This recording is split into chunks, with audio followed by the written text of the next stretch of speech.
In a forest, the night comes quiet and vast. A man named Edwin walks among the trees. The air is still, the world unchanged. Then it comes, a sound not of this time, a violin loop repeating like an echo from a distant broken sky. Hello there, and welcome to Chapter and Curse. My name's Jason, and today I'm going to be reviewing The Sea of Tranquility by Emily St John Mandel. This book felt like dreaming underwater to me, slipping in and out of continents, timelines, pandemics, moon colonies, in that subtle way that Emily St John Mandel is so good at.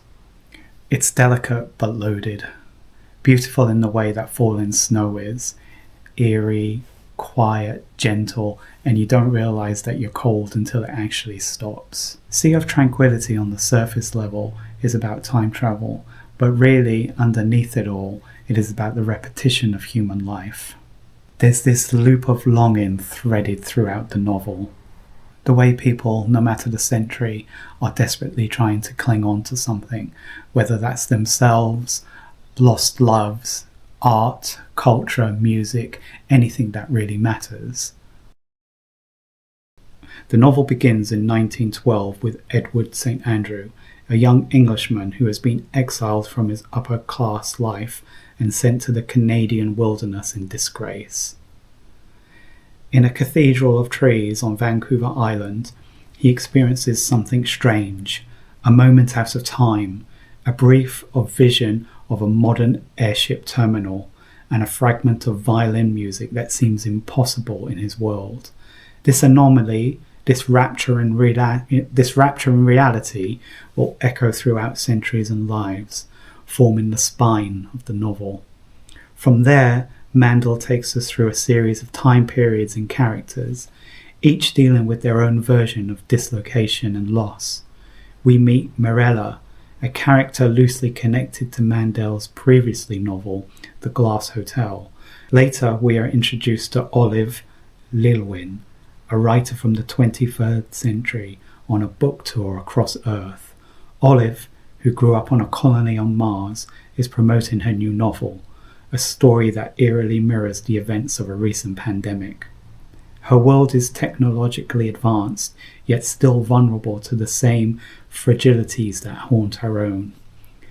At the heart of the novel is Gaspard Jacques Roberts, a quiet, conservative, contemplative man working as an investigator for the Time Institute in the year 2401.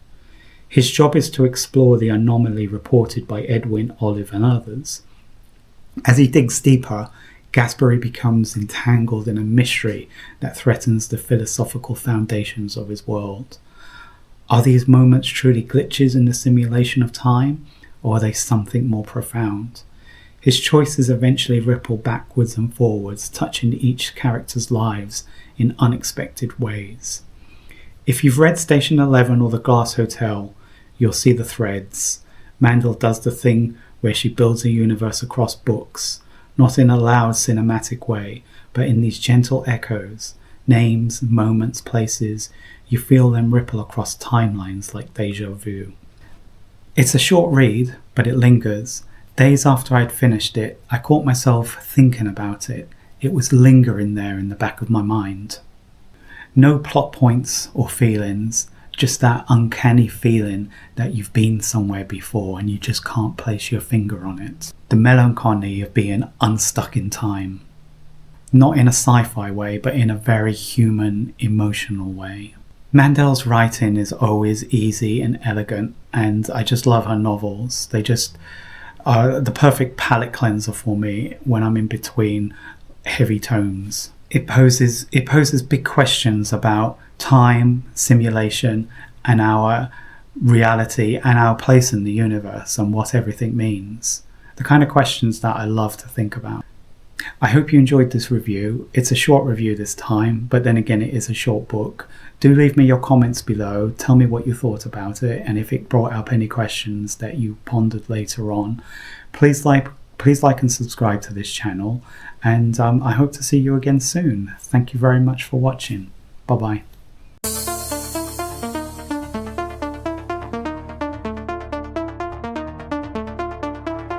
In a forest, the night turns quiet and vast. A man named Edwin walks among the trees. The air is still, the world unchanged. Then it comes, a sound out of this time, a violin loop repeating like an echo from a distant broken sky. He hears it once, then again, a flaw in the moment, like time has bloomed. Years pass, decades vanish, and in a city lit by artificial light, Morella chases a shadow. Her friend is gone, her questions unanswered. A fidget Paul stands before a crowd and something is wrong. It's the same forest, the same sound, but it shouldn't be possible. The past awakening. Far ahead on the moon, olive writes beneath dome silence. Her story set on a dying earth, speak of pandemics and solitude of a world unraveling. Yet her fiction feels too real, too sharp like memory, not invention. She doesn't know she is part of something larger that hurts her. A ripple in the timeline already disrupted. And then there is Gaspery, 24/1 follows the threads, moving through lives like pages in a book. A detective of time, a witness to anomalies, a man haunted by the possibility that everything, all of it, might be simulation. This task is simple on paper, investigate the glitch. But how do you investigate a feeling? He walks through the centuries, not as a traveler, but as a question.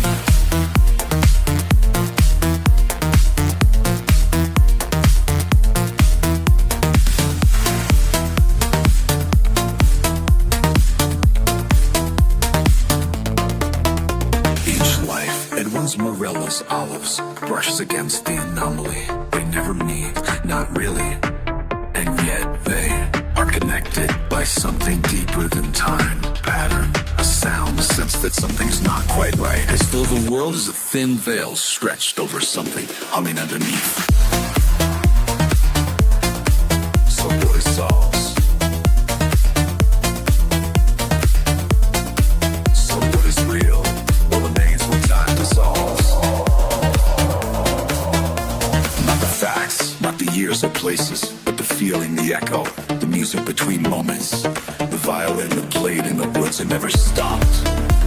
The choice to care, even when you're uncertain. The love that lingers, the question that haunts. Maybe that's what being human is.